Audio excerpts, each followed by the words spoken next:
Welcome to the Bobby Couto Show, where we dive into the fascinating world of human experiences and excellence. With special guests, real-life anecdotes, and thought-provoking discussions. Get ready to unlock and tap into your absolute potential with your host, manifestation coach, Bobby Couto. Ladies and gentlemen, welcome episode 95 of the Bobby Couto Show. It is my absolute honor and pleasure to be in Studio B with the 45th Mayor of Fall River, Massachusetts, Paul Coogan. Sir, thank you so much for being here. Thanks for having me, Bobby. I want to shake your hand, sir. Oh, thank you. First of all, I want to say thank you for your service. You've been here for a long time, and not only that, you've committed a long time to this city. Many will come in and leave and go. But you've been here for the long haul, sir. There are a lot of things I learned about you that I didn't know. I know that we are currently in a realm. So a good friend of mine, quick story, a good friend of mine said to me, Bobby, if you ever want to destroy half of your audience, just get into politics, right? And it really is the truth, you know, because for every person, there's another person that is going to oppose everything. And, you know, when I think, and I'll say this out loud, I think a lot of it is unfair. You get a lot of unfair criticism. I think it's easy to point the finger when everything is going around. And I think if people actually took the time, like I did, to do the research and look at your history and see what you've actually contributed to the city, I think a lot of them would have a change of heart. I really do. I think things happen in life and directions change and you have to be nimble and you pivot. And I will say that it was very clear that that's exactly what you had to do. So real quick, 1980s to 2015, over 30 years in the education system of Fall River. How many kids would you say you've impacted?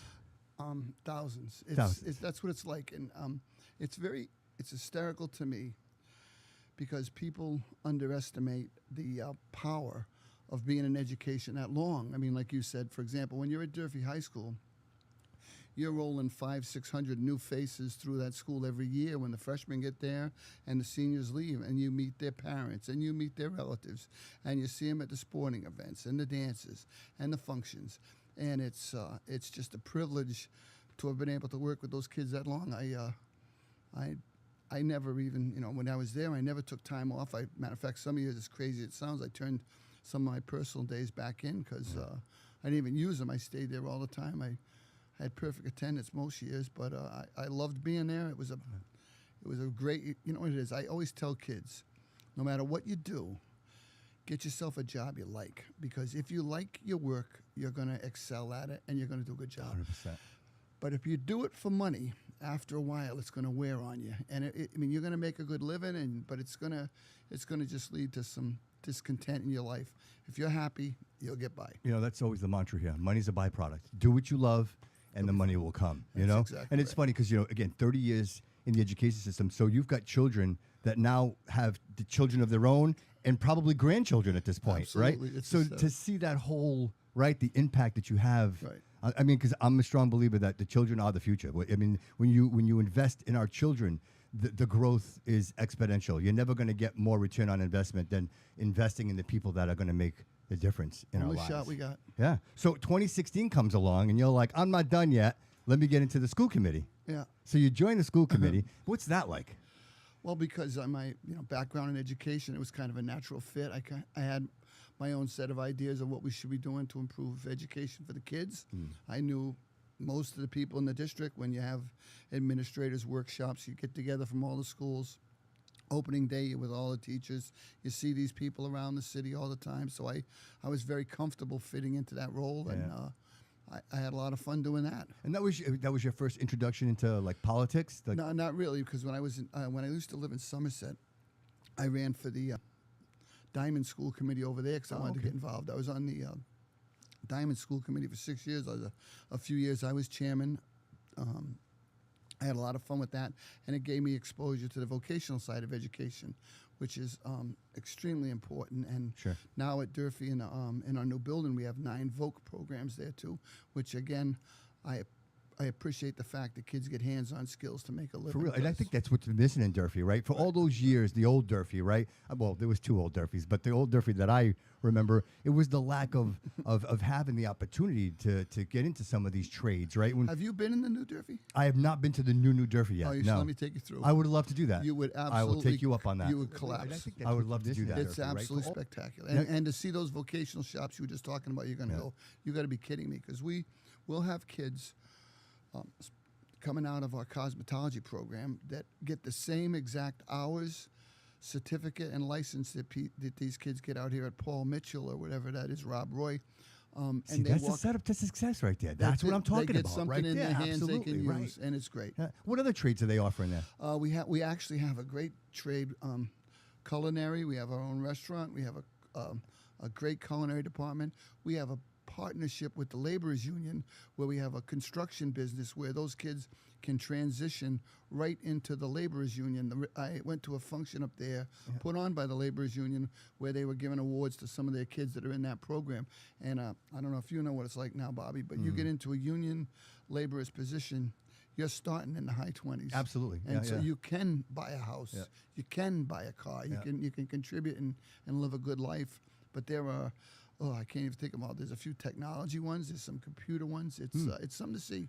Local 610 when I was 18 years old. There you go. So I can appreciate what the union did for me and what the union does for many people, Absolutely. especially in the trades. It's just it's amazing to get through this because a lot of things I'd love to talk to you about. A lot of people unaware, like they don't know. I think the obvious is always in the air, right? What you see is obvious, but what's happening in the background, right? So if you were to ask some of these children that are leaving the school at this point or graduating from the school at this point, they're saying, well, the opportunity for me was much more different than it was for my parents years ago, right? Because I think we went from, I don't know if you'll agree, but an industrial textile city, right? Like when we had Quaker Fabric here, when we had Joe and Fabrics here, it was Duro, right? It was very easy for us to get into that realm of work, right? I mean, I think a lot of the Portuguese people, my parents included, built their wealth from Quaker Fabric, you know what I mean? And so, it served its purpose, and then all of a sudden, one day, knock, knock, knock, the place is out of business, right? So you've got, 2,000 people out of work. So then the city of Fall River says, hey, wait a minute, we're going to do right by everyone. If you all agree to go to some type of education, right, through unemployment, whether it be learning how to read. My mom can speak and read and write English right now because of this program. And she was in that transition. She was almost ready to retire, maybe 5 years.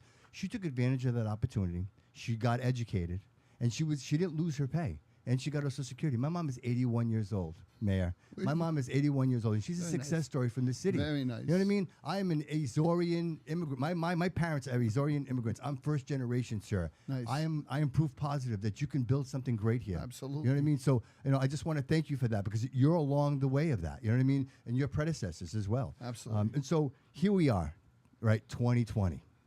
2019, it's December. You become the mayor of Fall River. All of a sudden, COVID happens, right? All of a sudden, the marijuana industry is happening. And I say to myself, I don't think people realize what you had handed to you when you came into office. Quite frankly, monumental tasks and tasks that have never been handled before. We didn't know how to manage the marijuana industry, right? How do you hand out licenses? Who gets it? Who doesn't get it? How do you manage all this tax money? And so here you are, a new, fresh mayor, and you handed all this. What is that like? Well, I'm a firm believer in you have to go to work every day, and you got to figure it out. So what happened? For example, let's look at the marijuana industry. My predecessor had given out 14 licenses. I've never given out a license. I'm still working through his 14. And what I mean by giving out a license is he would give a letter from the mayor's office authorizing Bobby Couto to get a license. So that's how it works. So we didn't have to do that. A few of the licenses have been transferred, but I've never gone above that 14 number. And then you look at how you're going to work with them. At the time, they used to give the city $50,000 you were allowed to take as an application fee. You were getting 3%, but all those regs changed too, and that money dried up. So I was like, what are we doing? Because at one time we wanted to put a panel together to evaluate licenses, and then when I realized we weren't giving out any licenses, we didn't need a panel. I'm like, we're not Right. going to give any out. We can't do it. Right. So Right. that kind of took care of itself. It still gives us, I mean, $1.5 million, $1.6 million. Sometimes I read people, where'd the marijuana money go? It's right in the budget. You have to list all the revenue that comes in. Yeah, and Mayor it's a Coogan, you know direct- what I think? I think people were thinking it was going to be a lot more. I think that's what I think. That's what happened. Yes. 3-4 Yeah. million a year. Yeah. Wait a minute. Right. We never got that. Right, right. You, And that, the- you made that number up. Well, the Nobody knows. marijuana, Right. the marijuana business, as you know, is kind of flattened out. Yes. Now, a lot of places are like a little tentative about it. It's not what it was. I mean, when we first got into it, it was Northeast Alternatives up on the Ave, and the cars were backed up through Tiverton. But that's kind of all died down, and now you pull up and get get marijuana in a Anywhere. number of places. Yeah, Yeah, right, and it's right. the way it is. Right. And then COVID hit, and I remember I was watching TV with my wife, and I was watching, there's a disease in Washington, D.C. that's killing people in nursing homes. And I was like, what's that all about? Because just like everybody else, I was curious. And that thing swept right across the country. And we were like, what are we going to do? There was like a week, maybe 2 weeks of stuff where they were talking about, you may shut down, we're going to stay open. Then on one day they said, okay, close everything down. And I was like, well, what does that mean? Nobody Right. paying these Right. people. Is anyone coming to work? Who's Right. working? What about our police? What about our fire? Right, right. And then you kind of just all of a sudden they'd put you on a lot of conference calls. And I got to say, Charlie Baker and Karen Polito was spectacular with us. It was something to learn on the job at the time. I mean, at some points I was delivering bags of groceries to people. We had people like Clearview Manufacturing, our mattress place, making masks because they ran out of masks right away. I remember selling boxes of them to South Coast. We had a company down on Slade Street making hand sanitizer because that ran out right away. Wow. Homegrown stuff. And Fall River pulled together. We worked our way through it. It was just very, very treacherous for a long time. I remember going to UMass Dartmouth where we set up that temporary hospital, walking around with Charlie Baker, and I'm saying, please, dear God, I hope we never need this. There was rows and rows of portable toilets, showers all outside and all bunks inside, cots, I mean. But we never got to it, thank God. But Yeah. it was coming. Our hospitals were calling us saying, we're full. Don't send anybody. Or I got one bed here. And it was something to behold. And it wasn't, like I said, I didn't feel uncomfortable doing it because you knew you had one goal, and that was just try to keep people safe Sure. and get through this because it was going to end. Yeah. And it ended, and now we got through it. But it was a wild, wild ride in the city of Fall River. Yeah, but for a few has it years. ended though? So, and the reason I make my comment is this: Yeah. it's like, you know, much like those ginormous oil tankers in the ocean, right? Yep. What's it take, like 15 miles for them things to stop, right? Yep. Like kind of like the basis on this idea where, you know, we had COVID, it happened, we made so many changes, right? We had to make harsh, real decisions, right? Here we are. I mean, we're like 4 years later, 5 years later. Like there's still residual of that, right? I mean, and I say it's bubbling up that- now again. that's what I'm saying. And But so it's not yeah. what it was. Yeah, yeah. Well, you know what's funny? Perfect example of this, right? You think you can get ahead of this. I worked for a company that did distribution for a large, let's say Christmas tree shops. They're no longer in business. I used to run the distribution center for them. Okay. And so COVID happened, right? So after COVID happened, one of our retailers called and said, "Hey, listen, I've got cases and cases of water. That it's all good water. It's pallets and pallets of it. If you guys want it, we'll give it to you at like 1% cost. Just because we've got so much of it, we got to move it out." Of course, we're like, we'll take all of it, not knowing any better. So they bring these pallets and pallets of water into the warehouse.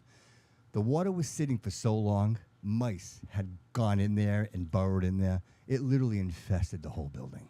Like, so you think you're, like, my point in saying this is you think you're getting ahead of these things, and you're like, oh, wow, this all worked out. And at the end, there are things that are hidden in the backside that you never even seen coming. Right. And so, like, to my point, it's like, I think places like the Flint, right? You know, you had so much thriving business there, and then COVID happens, and then, you know, people can't function anymore. And a lot of these brick and mortars are, hey, I got to walk in. Like, it can't be a DoorDash. Like, if I'm going to go in and I'm going to try on a dress for a wedding, then, you know, she needs to walk in the building. If I'm going to try on a suit, I need to walk in the building. And those places just couldn't function anymore, right? So I guess the long end of it here is, how do we bring them back, right? How do we entice these people to be like, hey, listen, we were thriving here once. We can bring this all back. Right. I think that is going to be one tremendous lift. My friend had a great store in Swansea, Tickles. Remember that store and all the little rick-rack and all the things? Yeah. And she said at the end, I mean, she closed up now. She's turned it into a restaurant. She's still doing very well, so it's not like anything was bad. But she said in the end, when people would come in to look at her items, they'd look on the phone and see if they could get it cheaper somewhere else. And they'd put in the actual item number and code, and it would say $8 on the shelf there. I can get it for $6. I'm not buying it here. Yeah. She said that you'd see people shopping with their phones. And I think that that's what's happened. You look at the Amazons, the eBays, all these online realtors, I mean, retailers. You can't imagine the number of business they're doing. I mean, it's crazy. I went to the Dartmouth Mall the other day because it was raining with my wife for a walk. Is that still open? And it's full, pretty much full. Yeah. But there wasn't a lot of people there. Right. So I don't know how we're going to get them back. But with that being said, we do have to get them back. And that's why we're putting so much work into the Flint right now. We would literally incentivize people to move into some of those storefronts up there, which is going to be the next stop. We're doing some storefronts now. We have some buildings in our sites that we're going to help renovate or knock down. We have some people that are interested in property there. And we know it's exactly what you said, Bobby. We got to get some foot traffic up there. The Flint has some little incentives with no parking meters, and people can pull up and go shopping. So we got to get that going again. It's something very similar to downtown. These are areas that I think fell on hard times, both with the online market and the lack of people going out to stores. But it's not something you throw your hands up and quit. We're working on but it. there is success, right? If you look at Harbor Mall and what that was now, it's a South Coast shopping center. Is that and now you look at that and say to yourself, I remember Kmart. We used to go for breakfast at Kmart, and then nothing for so long. And now it's buzzing. Like, you got to wait. I mean, you can't get in, you can't get out. All those stores are ranked high. Like, I think Market Basket is number 7 in the chain. Those stores are all ranked high in their ratings for their companies because there's a lot of foot traffic. There's a lot of people in there. And I'll tell you a story about that. I went up there with my wife one day, and she had never eaten a Chick-fil-A, so we walked in. And we go in the restaurant, and there's a bunch of young girls there. They're probably 16, 17, looked like a volleyball team or something. So I thought it was Durfee kids. So I said, hi, how are you guys doing? Oh, man, where are you from? They said, Portsmouth. I said, Portsmouth? They said, we're on the basketball team. I said, oh, you look like athletes. I'm standing there with my wife. And I said, you come up here from Portsmouth?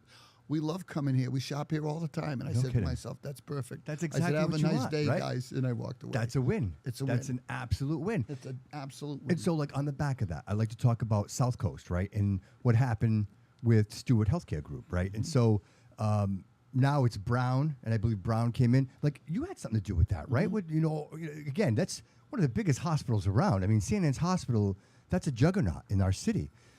Much like Morton, that hurts that community. That Morton Hospital, it's almost shut down. There's nothing going on there. Right. And so when I think to myself, gee, what would have been the city if we didn't have St. Anne's Hospital? And you negotiated that. There was a lot of... Well, it was...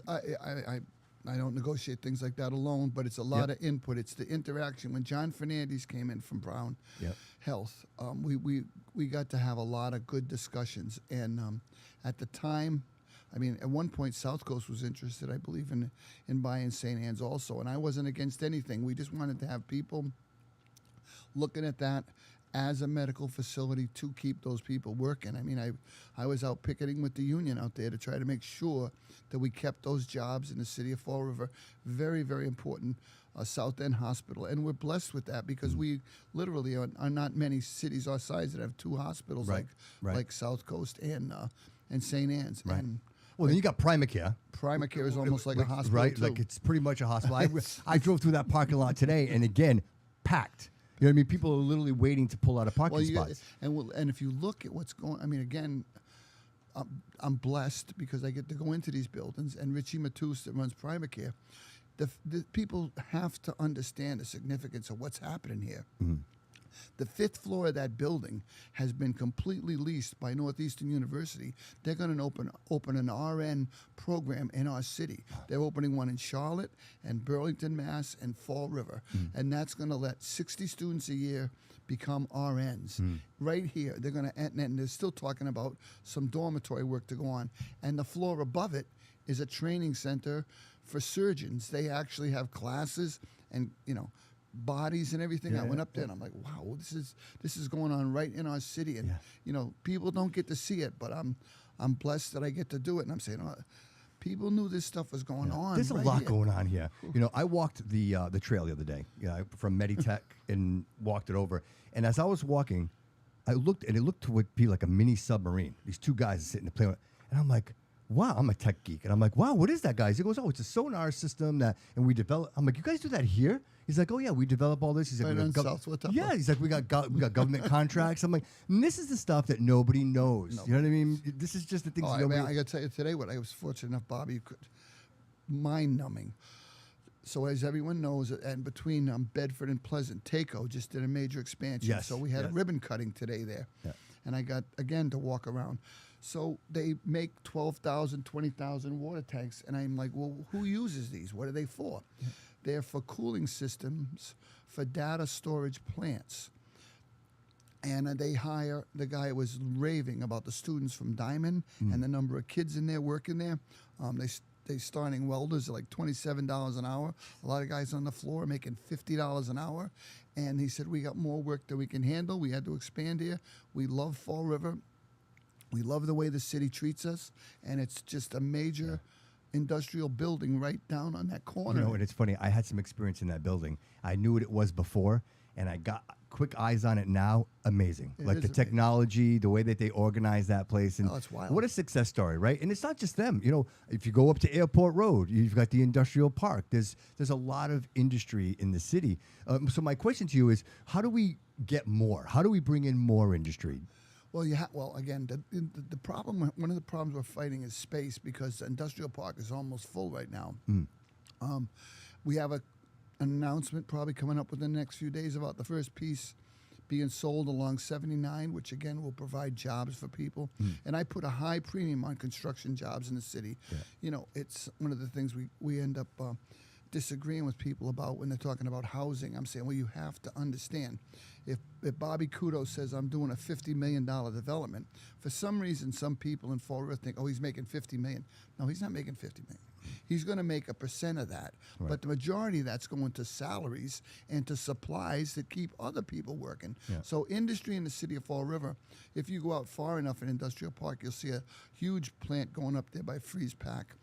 The company that bought that land, trying to think of it, has 3 or 4 more spaces. There's another plant going up that Jonkus is doing right on the left there. So there's still growth going on in the industrial park, and we are actively recruiting companies, obviously. Sure.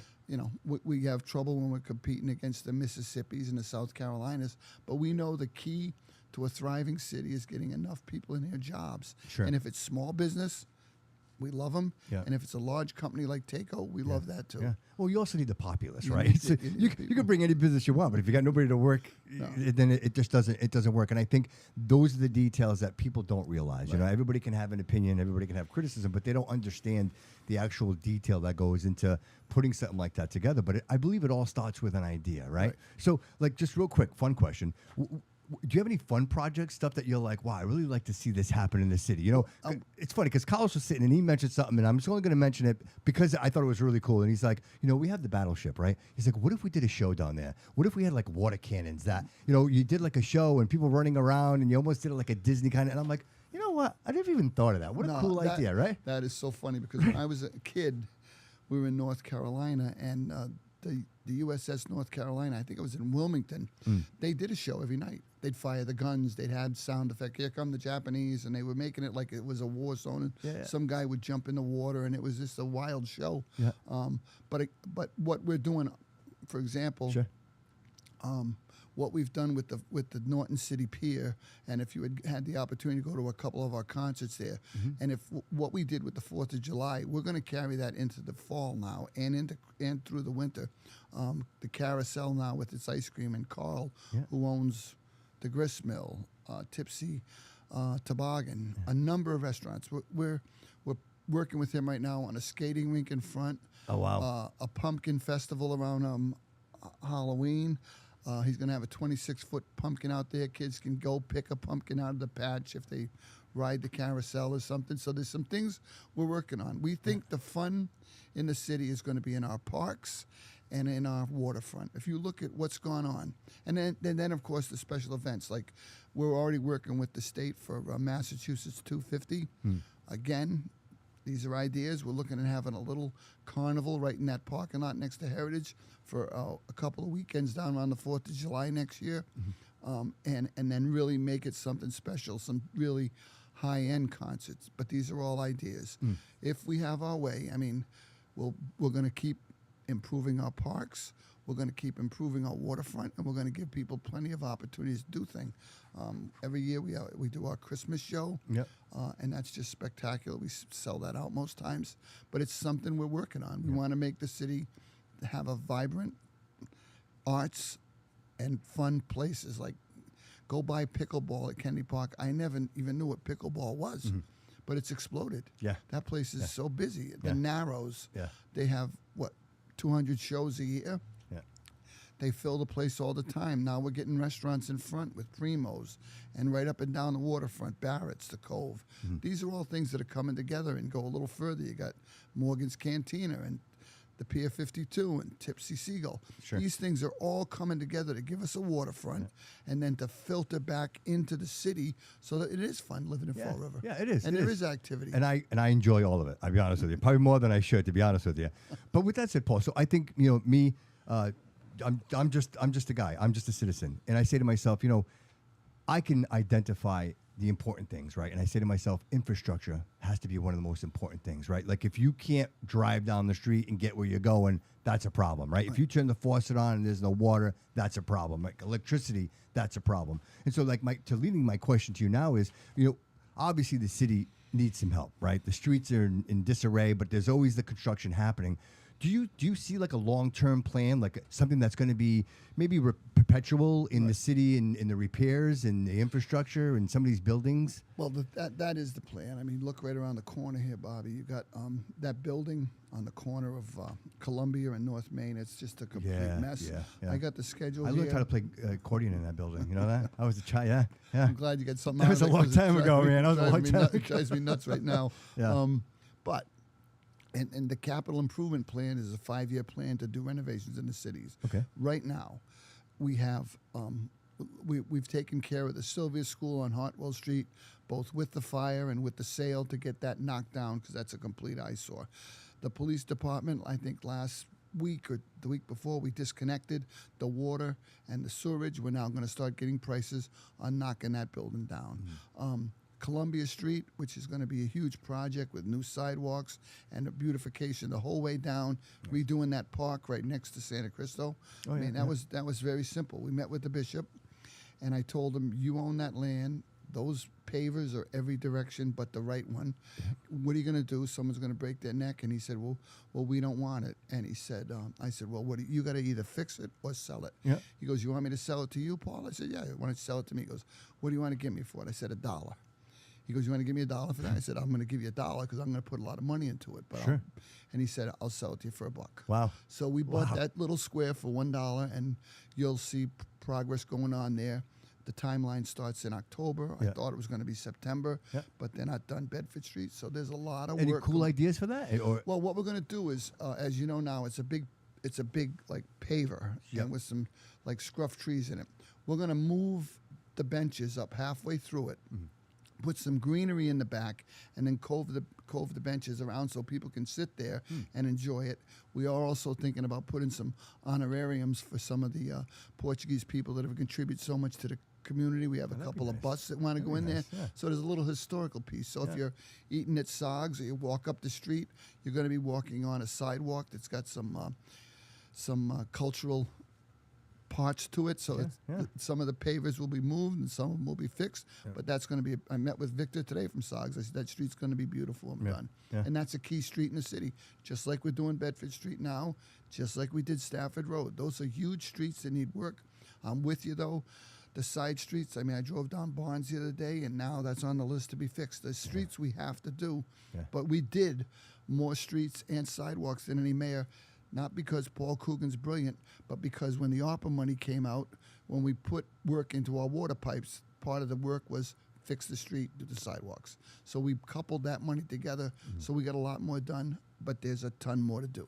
You know, I almost think to myself, and this is just an idea, right? And I know you're an idea guy. You know, it'd be great to have local people doing that type of work. You know what I mean? I say to myself, wouldn't it be wonderful if, you know, Gonzalez on Quarry Street said that, hey, I want to work with the city, and, you know, maybe we give them the incentive to do so, you know, and then they just continue this ongoing, you know, project to we use mostly Century and LAL. They're both forever okay, companies. Century, yes, yeah. They're both forever companies. They do great for work. Bisco's still another local. But with all public money projects, or most of the big ones, Bob, you got to put it out to bid. Yeah, right. And that's not, I mean, you can tell people, like when we did Durfee, we asked for a certain percent of the employees to be Fall River residents. So we hit them with that. We want you to hire from Fall River. Yeah, that's what I'm talking about. Maybe some incentive. Because you know what, Paul? This is my home. And if I'm Yeah. going to do it, The money stays here. yeah, I'm going to do it, man. You know what I mean? I love this place. And so I know that my pride is always here. You know what I mean? And I think that we genuinely care about our own more than we do everything else. You know what I mean? For sure. Yeah, yeah. So, you know, I don't think people know this, but you're married to an Olympian. Yeah, my wife is the famous one in the family. I'm a tag along. Yeah. I was blown away by this. So Barcelona. We went to Barcelona. Can you tell us about that? Yeah, it was wild because I had obviously never been to the Olympics, and first in the United States, it's not a selection committee. You got to go make the team. So we went to New Orleans. Yeah. They tried to replicate the weather that was going to be in Barcelona. So it was in the 90s. It was just absolutely melting, and it was so hot in New Orleans that I think she did her first race. The trial was in Sunday, and I think the final was Friday. So we came home in between so she could get a massage and run in some cooler weather. And then this is the 10,000, right? This 10,000. is the 10,000. So anybody that doesn't know what that is, that's go up to Durfee or Diamond. That's 25 laps of the track. And it's a grueling race. When we got to Barcelona, she had her trials. She made it through to the final, which was just totally electric.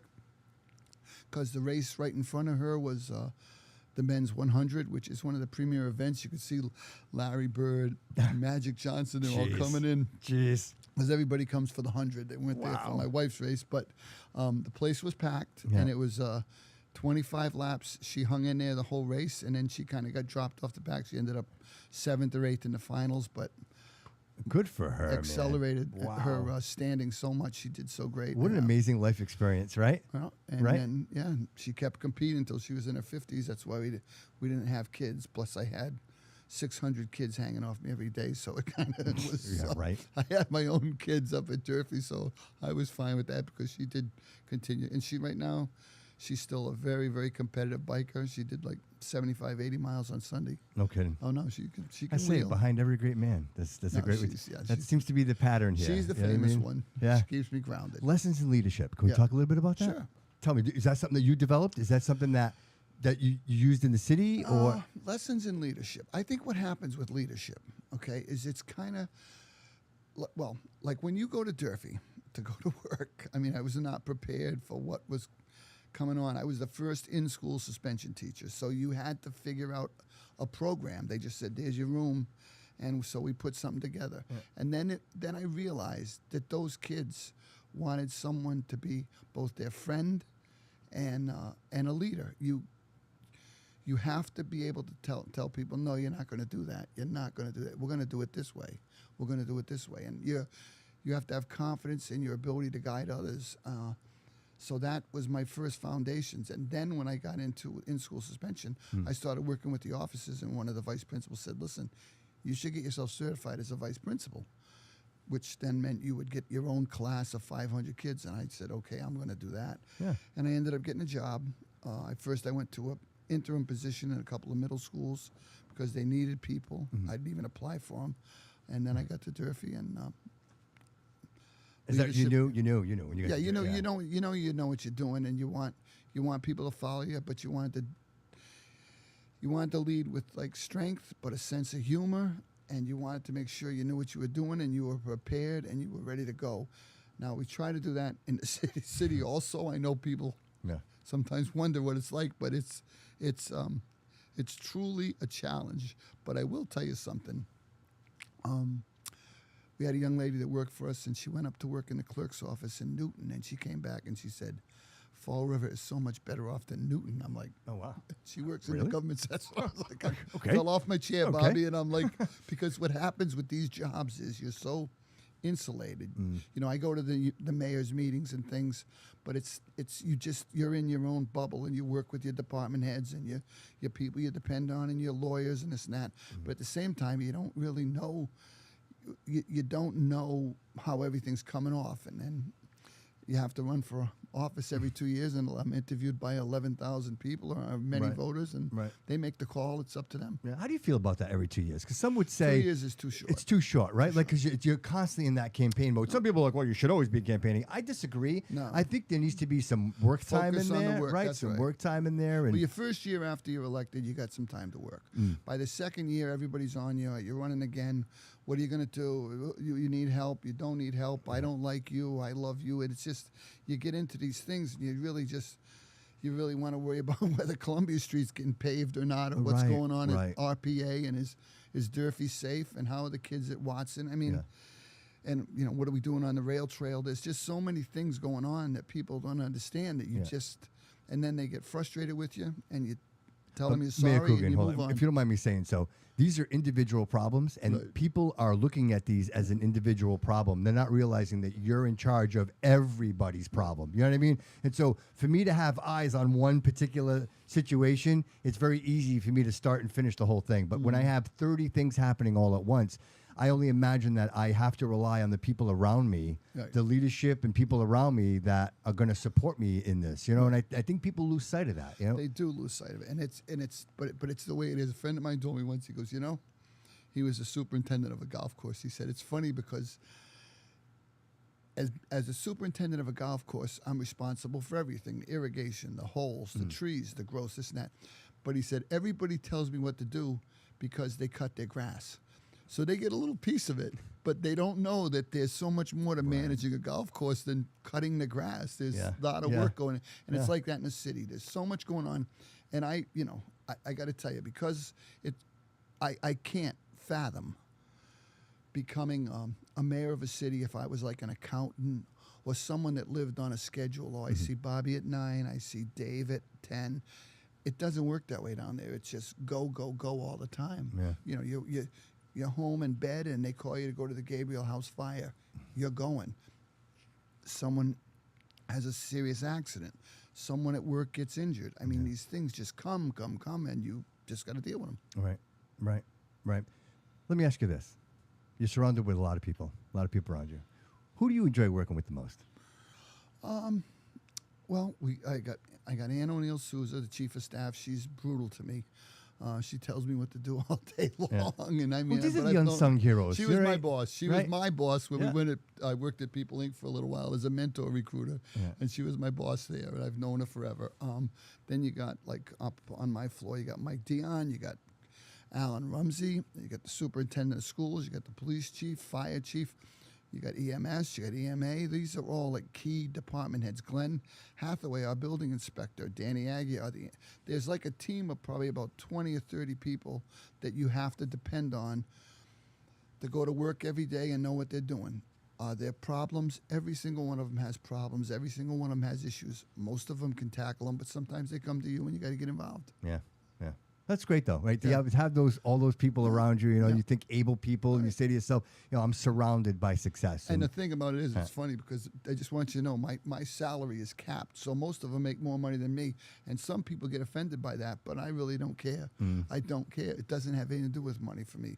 I'm blessed because I have a pension after my 30 years in the schools, and I make a decent living. But I do every month out of my check, which people, I tell the story, I have $2,000 automatically withdrawn that goes into what I call the Coogan fund. I'll go to Maplewood Park, I'll give them $500. I'll give tickets like this weekend, SCA needed money, I give them a couple $100. I donate, I can bring in my checkbook. The list of people, I just spend the people money. don't know this. People don't know this. They Yeah, think yeah, they right, think you're right. doing it for. And it's not, you know. And again, I don't begrudge them because they don't have the ability I have. that's out of my pocket. I don't use campaign funds for that. That's my paycheck going out to others. And, you know, someone said to me, well, the Portuguese are mad about feast. St. Cecilia's Band Club donated to my campaign. My signs are on SCA. Yeah. Our Lady of Lights got my signs in front of her because I go visit those people and I'm engaged with them, and I'll do anything I can to help them to make those clubs successful, and they know it and they appreciate it. And they show the support. They do. Which is what you But want. again, we talked about it at the beginning of the episode, 50-50. Everybody's 50-50. For every one person you make happy, there's somebody that's You not. say yes to one, the other ones that right. are no. You know, but there's a time. See, when you enter politics, to me, there's a time. There's a life to it. That's it. This is where you're going, and this is where it's going to end, and that's part of it. I mean, it's especially being a mayor because you're under the gun all the time. You have the focus on you, but hey, I don't mind it. I'll do it as long as I can. Well, you do it well, sir. Thank you. you. Do it well. So real quick, I mean, I was kind of walking us out of here, but I just wanted to talk about something. It's a little somber, but I think it's important that we discuss it because I believe that it's something that's right in front of us right now. So on August 22nd, a 23-year-old Ukrainian refugee of the name of Irina Zarutska was on a train in Charlotte, North Carolina. 23 years old. My son's 23. So, you know, watching, obviously not watching all of the video, but seeing exactly what happened, this poor young lady getting on a train, getting out of work, sitting down, and, you know, and this is not in any way, shape, or form undermining what happened, but obviously, clearly, this is someone who is psychologically troubled, right? This individual has some serious psychological issues, right? How do we, as a population, as a citizen, say to ourselves, how do we prevent this from happening, right? How do we try to identify these individuals, you know, because obviously there was a lot of trail here. This individual was involved and arrested a lot of times. It wasn't like it was a surprise once it happened, right? But then again, these people are just walking amongst us. And frankly, between you and I, since they shut down that Taunton, you know, the hospital, like there really hasn't been any place for these people to go. And I know it's a very sensitive subject, and I know it's hard to determine, but I think at the end of the day, the responsibility is to keep our citizens safe, especially if we're getting on a train. We just got a new train. You know what I mean?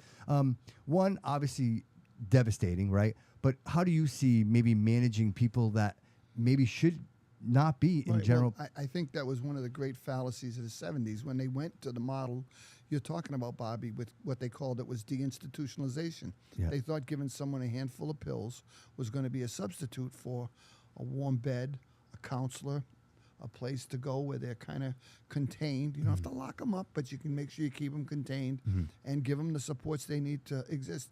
I tell people that all the time. When you're out on the rail trail or you're in a homeless camp, you run into people that are severely mentally disturbed. And I've told the governor this, I've told anyone that will listen. We need places for those people. Amen. Amen. I'm glad to hear you say that. We need, appreciate that. They do not belong. And it's not inhumane to tell someone, I'm sorry, you're going to have a bed, 3 meals a day, a place to go to exercise. We're going to give you a counselor. We want to work with you. Yeah. But Peace you're of not life, ready. though. You're not, that's right. You're not ready. You're not ready to be a part of. You're not ready to be part of society. Right. And that gentleman on that train did not belong out in society. I'm sorry. Yeah. He didn't belong there, and that's exactly what happens. Right. And you know, you see them. They're talking to bushes. Or one time we were down at Kennedy Park, and there was a guy playing with a $1 bill, and he couldn't stop it. And young kid, and I tried to talk to him, and he was just walking around with this dollar bill in his hand, and I was saying to myself, "You okay?" And then I talked to one of the counselors, and they said, "No, he's in the throes of mental health issues." Right. And what we do, we don't give them any place to go. They can't function for themselves. And people are like, "Well, you got to get them out of the tents and get them." Where am I putting them? Tell me. I'll take them there today. Right. One of our programs we do with the people that are in the severe drug issues, we will literally take you out of the rail trail or take you out of a tent, send you to detox, put you in a step-down program, and then pay for 6 months of sober living. We'll pay for everything because we're using the opioid money we got from the Sackler settlement. Yeah. So we'll take grant money, not taxpayers' money, grant money to cover these people. And we have 100 people we've gotten into that program. 40 are successfully cleaned up right now, but we know they can relapse. 25 are still in sober living, and the other 30-something we lost. But they're going to get another crack.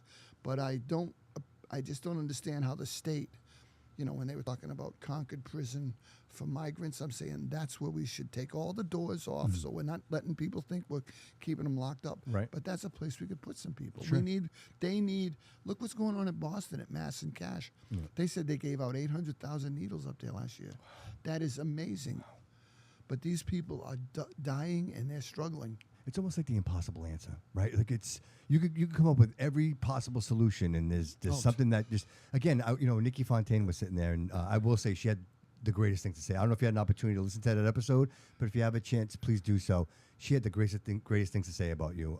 The support that you provide her, going through this process with her every 2 years. She knows, she's got to deal with it. She's like, Mayor Coogan's always been there for me. She's like, anytime I've ever reached out to him, she's like, I can call him any time of the day. She's like, I throw these ideas at him. She actually mentioned the sober houses and how you guys discovered that there was something. And so, the idea that you're all working together. Everybody's working together. And I think it's important for people to know that there's a lot going on in the background.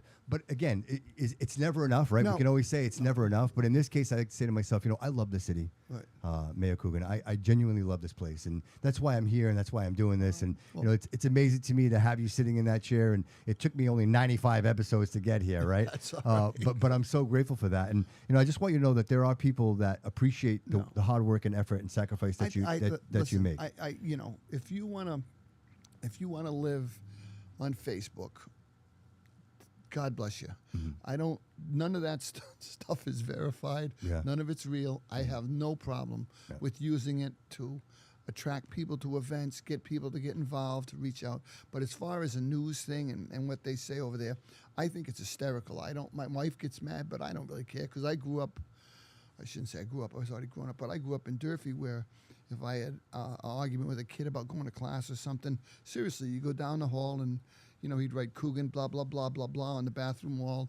And you'd ask the kid if he wrote it, and he'd just stare at you and laugh because you couldn't do anything. Right. That's Facebook to me. Right. And I mean, it doesn't bother me. I understand. And you know what? I really don't even care because if it makes them feel better and somehow it gives them an outlet to express their frustrations about whatever's going on in their life, they could use me. I'd much rather have them bug me than other people that work in the city or the other guys. But it doesn't really bother me. People say, how the heck do you do it?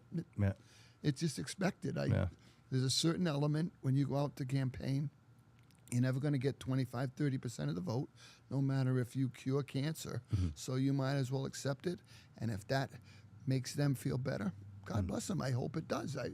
I don't wish bad on them. I just know that they're not really telling the facts. If they were telling the facts, go ahead. Well, I think a conversation is appropriate, right? If I don't agree with your policies, then let's have a conversation about it instead of making accusations and just throwing stuff out there. Making stuff up. I mean, like I said, my wife gets all ticked off, but I'm like, that's not even true. I don't know what the hell you're talking about, but hey, it makes them feel better. So I guess it's like watching Lord of the Rings. Yeah. So here comes so September and then November, right? You're the mayor again. It's November. What's your vision for the waterfront? I know we've talked about it, and I know you've mentioned a couple of things. The vision for the waterfront is going to have to be, we're going to have to settle up who's going to take care of the disbursement of the property. Is it going to be the state? Is it going to be the redevelopment authority? The redevelopment authority, as you know, did a ton of work up in the industrial park. Real quick, could you talk about the benefits of that? Why would we want that? What do you think? More local control. I mean, I got a great working relationship with the state, whether it's Senator Rodrigues or any of our representatives, Fiola, Sylvia, so that we are going to have input. And, it's funny, again, the other day they were criticizing me for talking about the party in control in Massachusetts. I get along great with Governor Healy, Lieutenant Governor Driscoll. I mean, our legislative delegations, they're all right on my phone. You can take a look at it if you think I'm kidding you. So I talk to these people. But that's the biggest project in the history of Fall River. And we want it done with a lot of local input. And that's all I'm trying to stress to people. But people understand, whatever we decide to do, what's going to be housing, what's going to be retail, what's going to be commercial, where is the parking decks going to go? Is it flat parking? Is there a deck? What's going to go into green spaces? Is it a gazebo? Is it a little sound garden? What are we going to have that's going to make that a walkable, livable community with a train on one side to go to Boston if you have to, and water on the other side to get into a boat.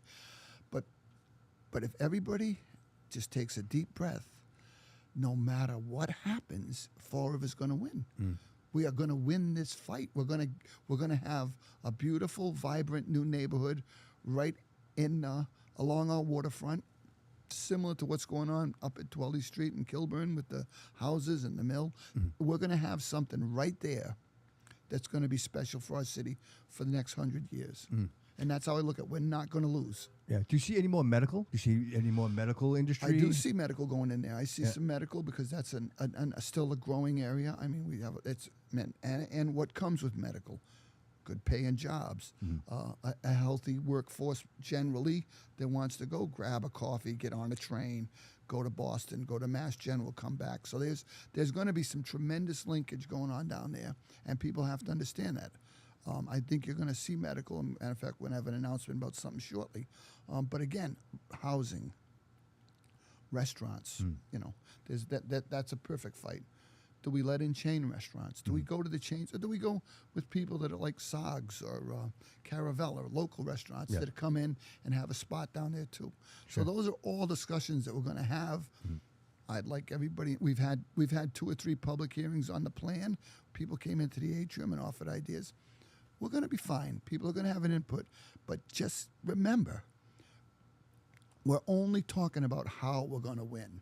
We're going to win this. This is going to be a big. What a great argument conversation to have. That's right. What it is. We're going to win this. Yeah. We're going to win this, and the city's going to be better off. Things are going to be great. Look at what's going on down there now with the new roads and how you can see it laying out, and the period lighting, and it's going to be very special. What are you most proud of? Well, see, that's a trap question, Bobby. You caught me now. So- There's so many, because when I leave something out, I know. when I leave here, they're going to say, that guy didn't say You know this." what, though? And I'm asking you. All right, I'm so asking Paul I like Coogan. the way I hate to focus on the negative, but I like the way we tackled COVID. I like the way we tackled the Gabriel House fire. I love the way we built a new Durfee. I like the way 79's coming out. I like what's going on right now on Lewiston Street with the renovation of that old facility. So I look at things like that. Most proud of the fact that I got a great team. We work together. Yeah. The local officials, whether it's the city council, the school committee, with a few exceptions, we work hard together to try to improve everything. You look at the buildings in the Fall River Public Schools. We had guests come down from Lynn, and their heads were spinning about our facilities versus theirs. And I'm talking about elementary, middle, and high. So they know what we have in our city. Do we have work to do? Absolutely. Sure. And that's all coming. Right. But, I'm most proud of the way Fall River rebounds from crisis, and we all work together. Yeah. I appreciate that.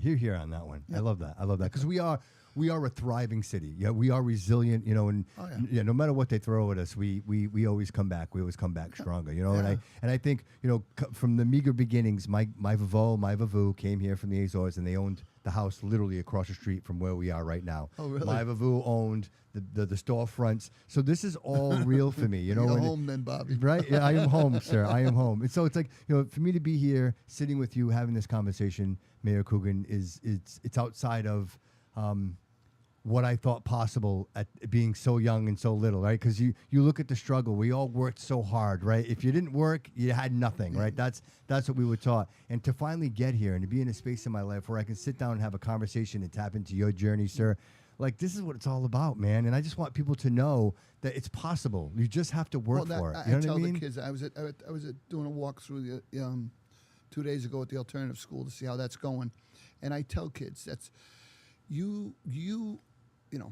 I remember standing on a street corner with my buddies, and I said, "Gee, if I can just make $300 a week, I'll live a good life forever and ever and ever."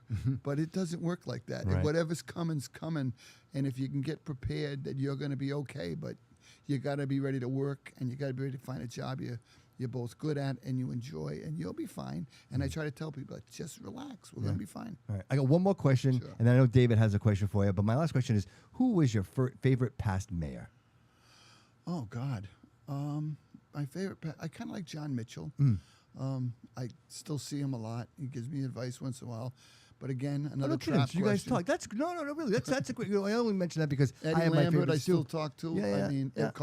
Carlton, my wife's in love with Carlton Viveris. Yeah. I'm waiting for her to leave me and run off with Carlton because every time we go to a function or anything, she ends up talking to Carlton, and I'll come over to say a word, and they're both pushing me away. So, but it's no, Carlton was great too. So, I mean, I do talk to former mayors, whether it's Carlton, Eddie, or John, but they all offer input. You know, people don't know that. You know, to tap into the past, Oh, right? I no, mean, that's no. right. That's the fountain of youth. That's the fountain of youth right Absolutely. there. And I love to hear that you're talking with them and that they offer you Oh, advice. yeah, That's absolutely. so important. It really matters. David, you have a question for the mayor?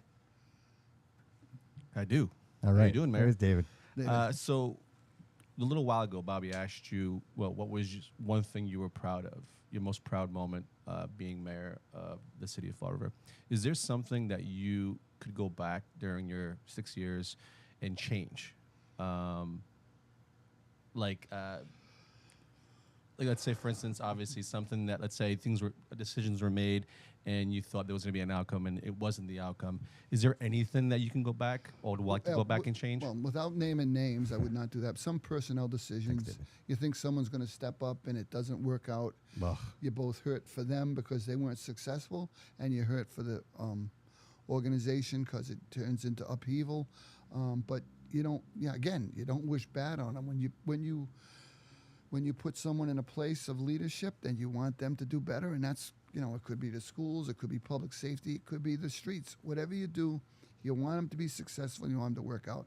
But if they don't, then you got to move on and try to do what's best for the city. And I'm struggling with that right now. I'm painful. in the middle of that right now. That's amazing that you would say that. It's Yeah. painful. It is hard. It's very hard. And you know, because a lot of these people, I've known them and they're friends, and you work with them. Yes, Then if yes. you don't know them, you work with them. You say, "Boy, this guy's doing well." Yeah. But you find out it's not that way, and you're in Right. a position where Right. you got to make a tough call, and that would be the number one part of the job that I think where I could have done better. I would have worked harder to find out if that person was the right fit, or am I putting someone in the right place to be successful, which is all you want for them Of and course. for the city. Of Yeah, course. yeah, Of course. yeah. Wow, great answer. Good, Dave? Awesome. So real quick, before we walk out of here, I'd love to give you the opportunity to speak to the Fall River citizen and say anything you would like. Well, you know, it's funny. I go out and I have to do this every 2 years. You can tell I'm not negative. You know, I guess my opponents have to be negative to try to win votes, but I still think that you can win a hell of a lot more votes if you say what you're going to do and how you're going to make the city better. And you never know. Maybe you'll give me an idea. But at the same time, we got a real hard-working team down there. We show up every day to work.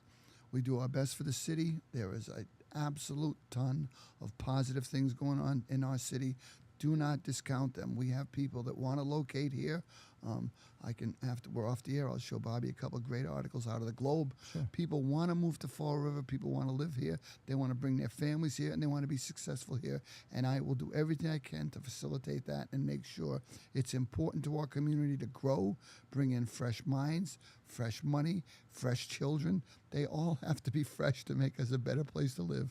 And if they pitch in and help to grow Fall River, it's going to be important. And I would like to lead this city for right now 2 more years is what I'm looking for. You know me. Yeah. I don't think I've ever lost a primary or an election. And if you could be nice enough to vote for me again, I really would appreciate it. And if you listen to this today, I appreciate that too. So thank you very much. I appreciate you, sir. Thank you so much for making the time to come in. I know you're a super busy guy. I know you got a busy evening. Like you're nonstop. Your schedule is pretty tight. And so the idea that you would come in and give us this opportunity to tap into your journey, No I'm problem. very Anytime. grateful. You know, I'd love to have you come back in. Yeah, and we'll try to get you up to do it if Yeah, you take a absolutely. walk. 100%, Mayor Coogan. And I would love to get in. Maybe we get into the young Paul Coogan, right? No, you don't want to do that. That would be, you better call that Nightmare on Prospect Street. That's not, you don't want to do that, Bob. You know, I'm always interested in the journey of great leaders, man, because you are a great leader, and you know the city is very fortunate to have people stepping up to the plate that genuinely care. Well, that's the thing. I got to understand. I mean, I was a kid. I grew up in a family with 11 brothers and sisters on Prospect Street in Fall River. Everybody graduated from Durfee, and I tell everybody the same story, which they've got to understand how important it is.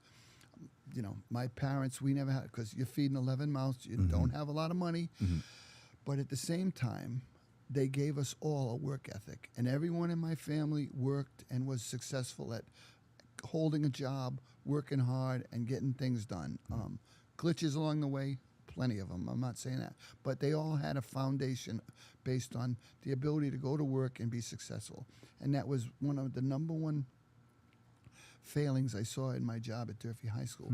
The inability to instill a work ethic into some kids.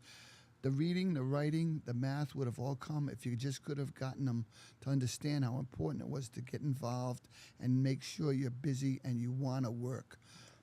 Some kids didn't want to do it, and it was they wouldn't work in class, they wouldn't work at work, and they wouldn't work at home, so it was hard.